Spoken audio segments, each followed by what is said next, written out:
Welcome everybody. My name is Michael Hayward. I'm the publisher at Text. It's impossible to imagine any kind of a democracy without books, and right now in our democracy never was a book more important, I think, than the book that David Marr has written about Bill Henson and the incidents of the last few months. David is a reporter on the Sydney Morning Herald. He is the writer of the finest literary biography ever written in this country, and he is also the author of the hugely important Dark Victory, co-author, and he wrote his first book actually about Garfield Barwick. He is a wonderful writer, and it has been a pleasure to publish this book and to work with him on it. Without more ado, David Marr.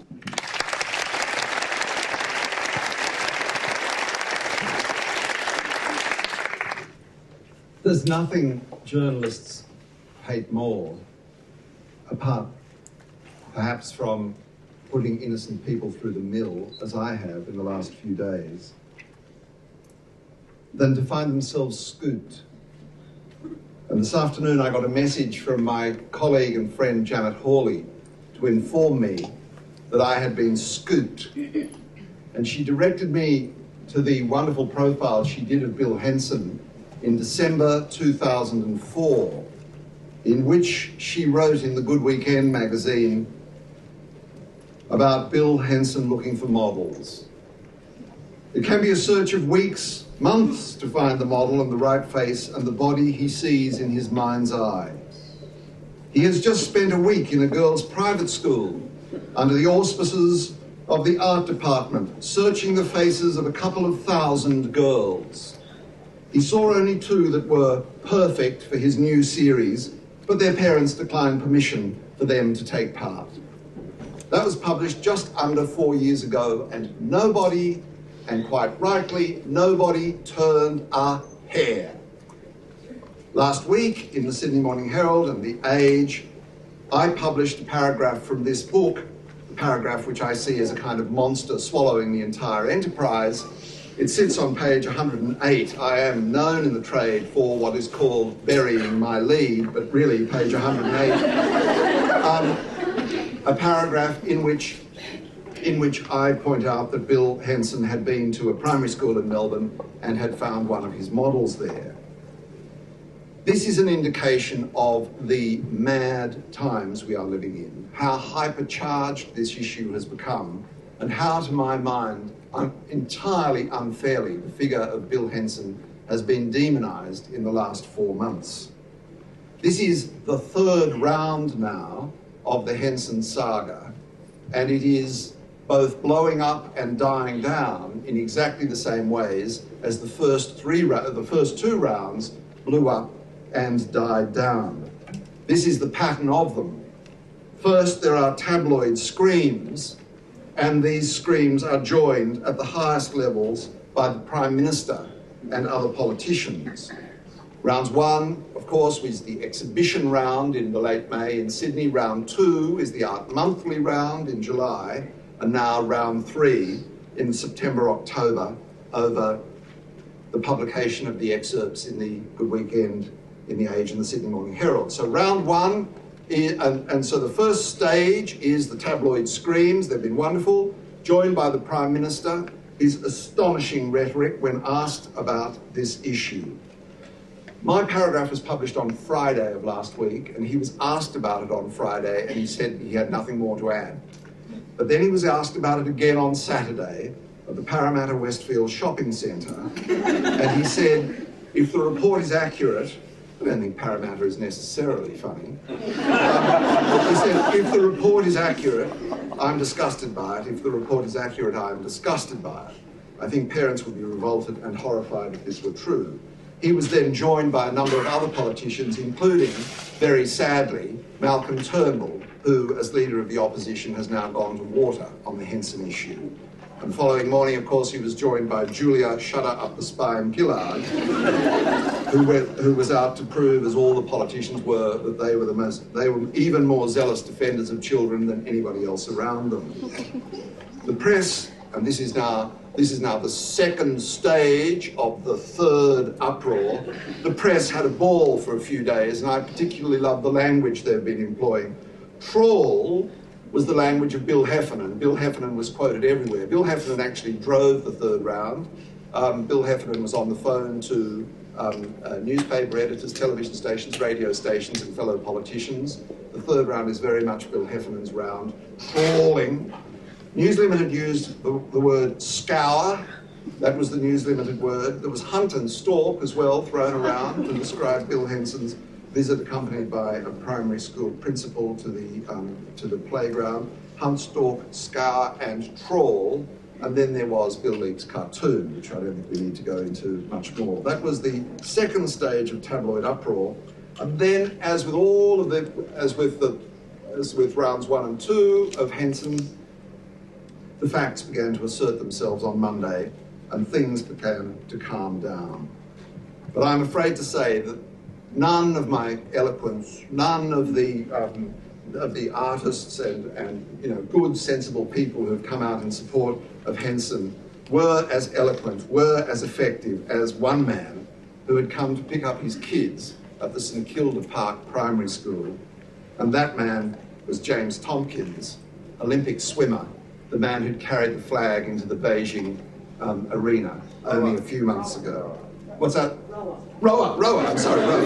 What did I say? Swimmer. Oh God, no, rower. I don't even think he would necessarily float by the look of it.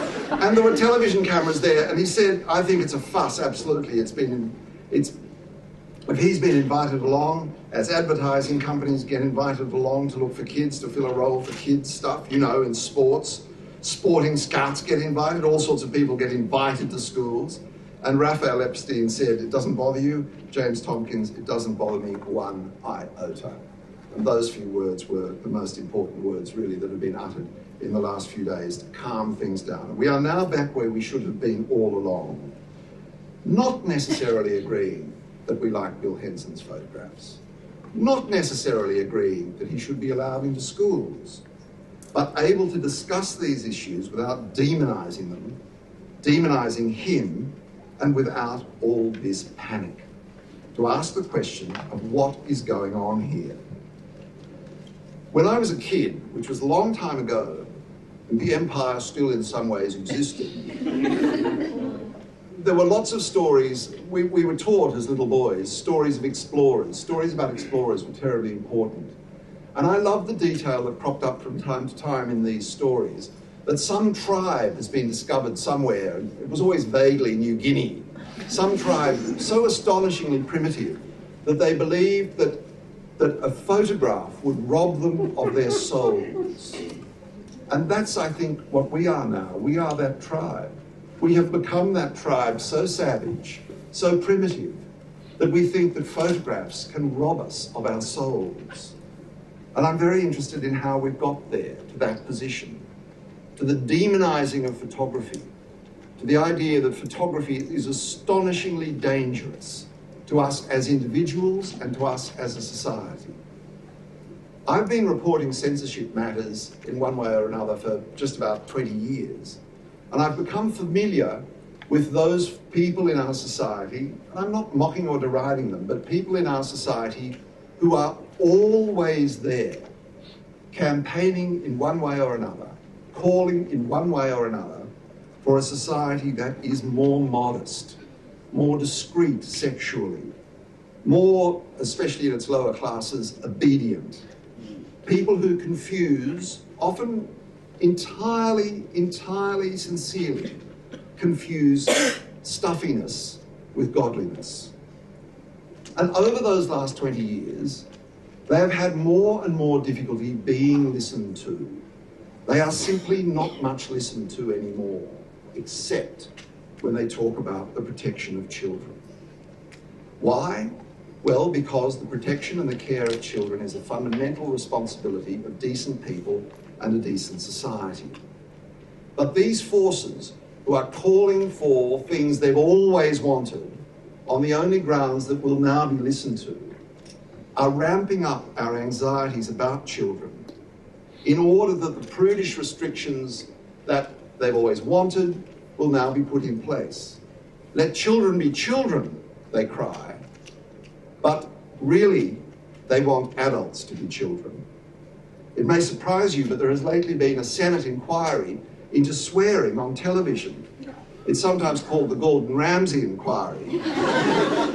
And its most enthusiastic advocates, and it's all about children, it is said to be all about children. No, adults can listen to whatever they watch. No. But we better get all swearing off television. Worse than nudity, one of its backers said to me, worse than nudity. And I said, why? And he said, because you can't hear nudity.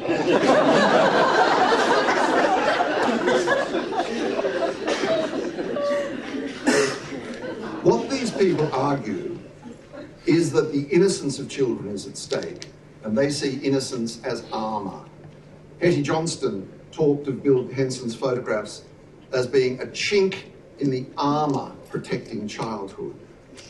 And the innocence of children is seen to be at danger from television and from films, from books, from advertising, from art, and from the internet, and from photography.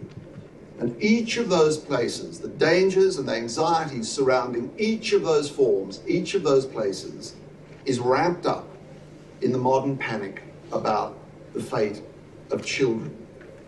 And the fundamental argument used when we get to photographs is that to allow photographs of sexualized children, of children being precociously sexual, of children being mature beyond their years, and of course of children with no clothes on, is that for a society to allow the publication of such photographs means a kind of wink to pedophiles. It's giving pedophiles a bit of a wink and saying, we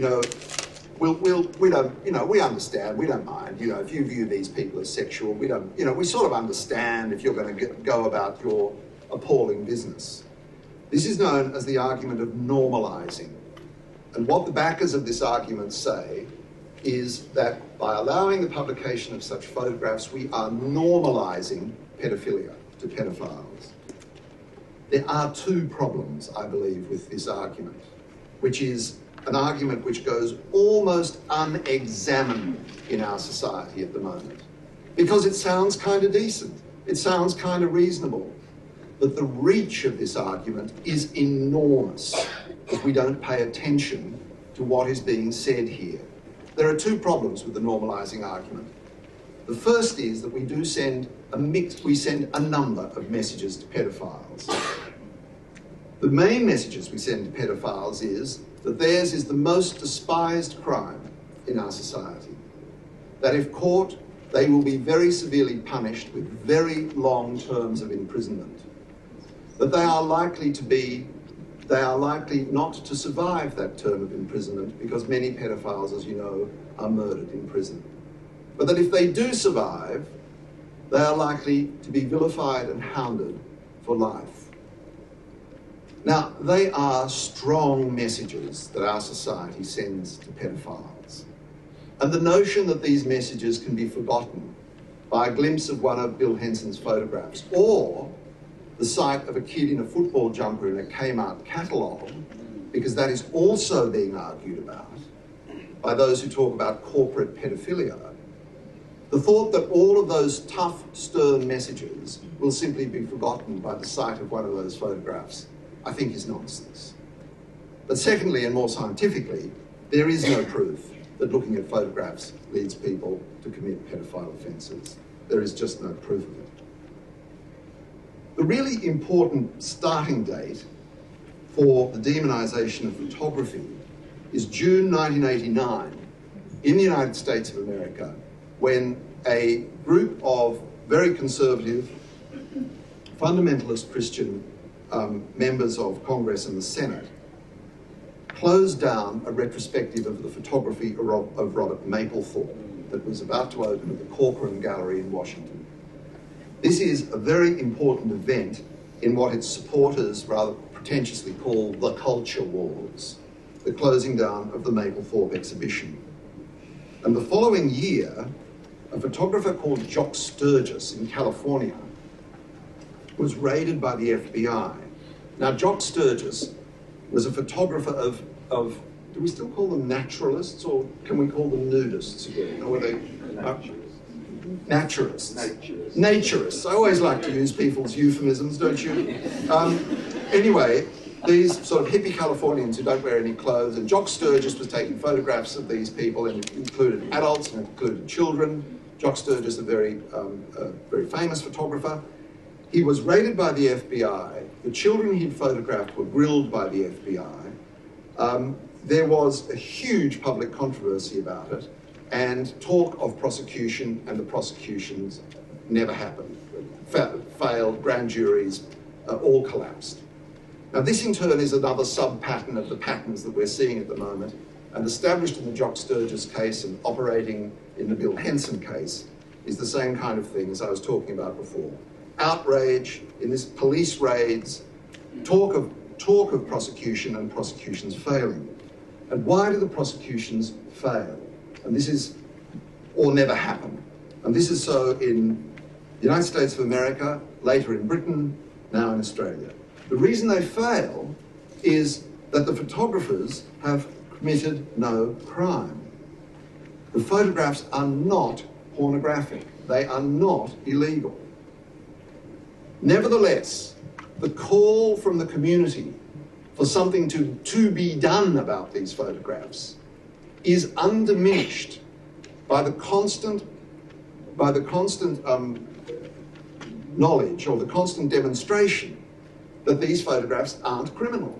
They aren't bannable. They're not pornography. They're just disliked. And the call for something to be done about them represents a huge ambit claim for fresh censorship in our society.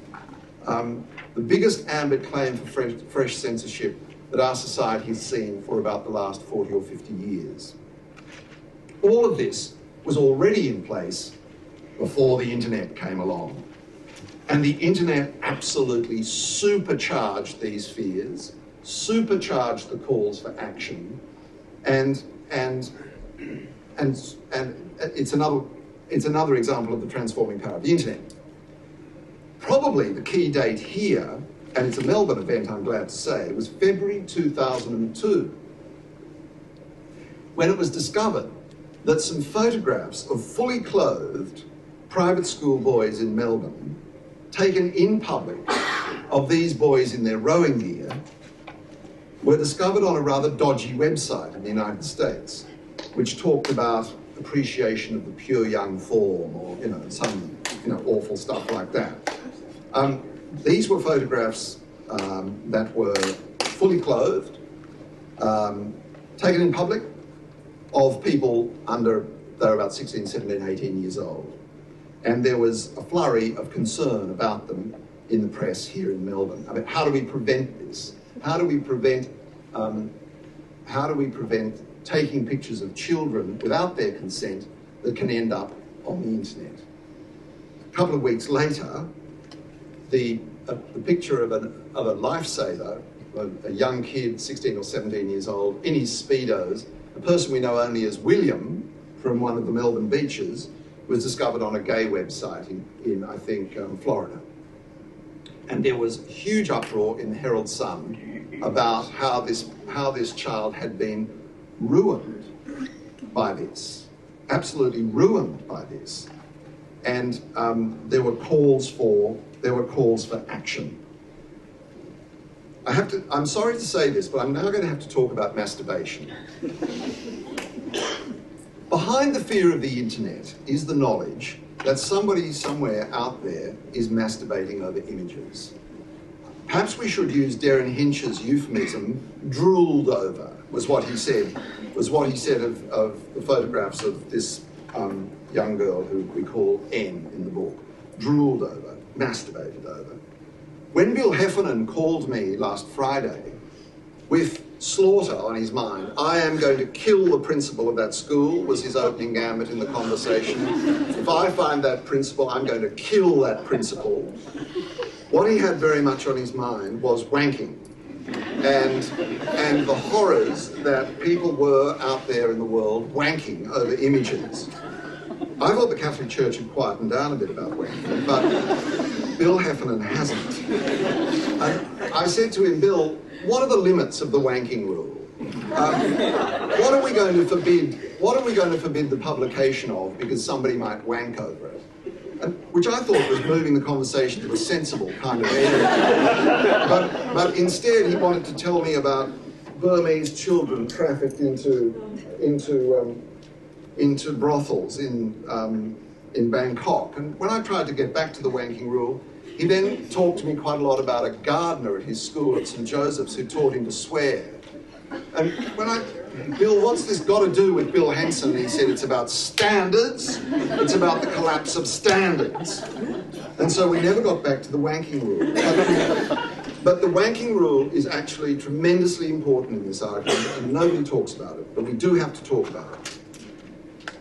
It is an awful thought that somebody out there is wanking over an image. I can be fairly confident they're not wanking over images of me. But for those of us here who saw Andrew Denton on Monday night and saw that astonishing woman at the end of his show who does a fantasy phone line service, and as she said, you know, there is no limit to the weird things, the absolutely strange and weird things that make people aroused, including one of her favourite customers who uses a hot iron on his penis. But the point is that the notion that we've got to starve the net, the internet, of wankable images is a hopeless proposition from about 3 or 4 different angles. Firstly, it isn't possible. Secondly, it would mean nearly every image we know of, everything from shoe advertisements to naked children, to choir boys in full rig, to bankers in pinstripe suits. Any image that corresponds to the infinite, bizarre nature of human sexuality. It doesn't in any way limit the enormous task of deciding what can and can't be published. It's an incoherent principle. Excuse me. Nevertheless, at the time, after these schoolboy photographs had been found to be published on the net, the Attorneys General of Australia actually held an inquiry. They held an inquiry into the possibility of forbidding unauthorised photography of children in order to try to starve things from the net. And they looked at it. They looked at it for a couple of years and decided that it was impossible. Any prohibition, they said, would require a vast number of exceptions. For example, family, friends, media. And arguably, these exceptions could be the most common source of abuse or misuse. And they also had a look at the situation of those whose images are up on the net and whose images may be on, inappropriate, bizarre, grubby, or even horrific websites, like those poor rowers finding themselves on gay websites over in America. And they asked themselves, what is the harm done to them? What is the harm done to those people? And they concluded that essentially it was no more than hurt to feelings, and hurt to feelings if they found out. Now, none of these rational, sensible, I think, grown-up considerations of the internet appear to do anything to still community fears of the internet at the moment. Photography is now uncontrolled. Somehow we were all immensely reassured once that any photograph had first to pass the policing eye of the local pharmacist. Long gone. Photography is not corrallable anymore, and an image on the internet can be seen instantly by all around the world by literally hundreds of millions of people. But what does that mean for us, for our society, and for our rules of what can and can't be made, distributed, and published? Of course, it doesn't touch all of the rules of criminal material. It doesn't touch the rules we already have criminalising child pornography. But what is being argued for by many of the people who are so distraught at the moment about Bill Henson's beautiful photographs is a wish for another huge area of restriction in photography, in order that images which are in no way pornographic, because as you all recall, Henson's images have been declared okay, not pornographic, time and again by the authorities over the last few months. We have to look at this. We have to look at this very, very carefully. Because on the 22nd of May this year, when Bill Henson's new images from his new exhibition were posted on the website, all hell broke loose on tabloid radio in Sydney. Radio 2GB at 2 o'clock in the afternoon declared these pictures pornographic, which of course they aren't, but in this argument it doesn't seem to matter, pornographic, urged listeners to ring the gallery. The gallery phones began to ring a little after 2. Phone calls saying, we know where you are, you're all pornographers, we're going to burn the place down. All afternoon, the radio station, it's all beautifully set out here, the radio station declaimed about the pornography on display, and then the issue went into both the police force and to the political area, all beautifully set out in here. And within 3.5 hours, that exhibition was closed down. Now, again, I'm not saying that we need to love Bill Henson's photographs. I'm not saying, again, that we need to open the doors of primary schools to let him in to find his models. I am saying let's talk about this calmly, and my greatest regret is that no one in the government can do so. 3 times now, Kevin Rudd's astonishing rhetoric has entirely locked his government in so that no one in there can actually discuss the issues at stake here. And the issues are complex. In a modern democratic society that cares deeply for the safety of children and yet at the same time wishes to preserve a vigorous arts world and a free society, these are difficult issues that need to be carefully weighed up, and no one in the government can now do it because Kevin Rudd has made it impossible. Peter Garrett has, as far as I know, unless he said something today, been entirely silent in the 3rd round. He can't have a different view to Kevin Rudd. He can't even talk about what's at stake here. The poor little bugger has just had to shut up. And the opposition has joined in, and as far as I know, the Democrats haven't had much to say. Now, down here in Victoria, things are a little more sensible. Baillieu is being sensible, the Premier is wavering, but down here is not such a hot pot of it all. But what I regret most about all of this is that if we do not find a way to discuss this, particularly politically, if the Prime Minister and the federal government will not allow discussion, reopen the thing, admit the issues, look at the contradictions and the difficulties, then all we're going to be doing is having round after round of these pointless panics unless we can talk about them. And this is an exercise in talking. This is an exercise in forensic explanation. Tonight is a chance to talk about this more because I'd very much like to answer questions. But we have reached the stage now in our society where a large number of intelligent, good people are terrified of photographs. And it's not right. It's bizarre. And we've got to do something about it. That's my spiel. Now, let's have some questions.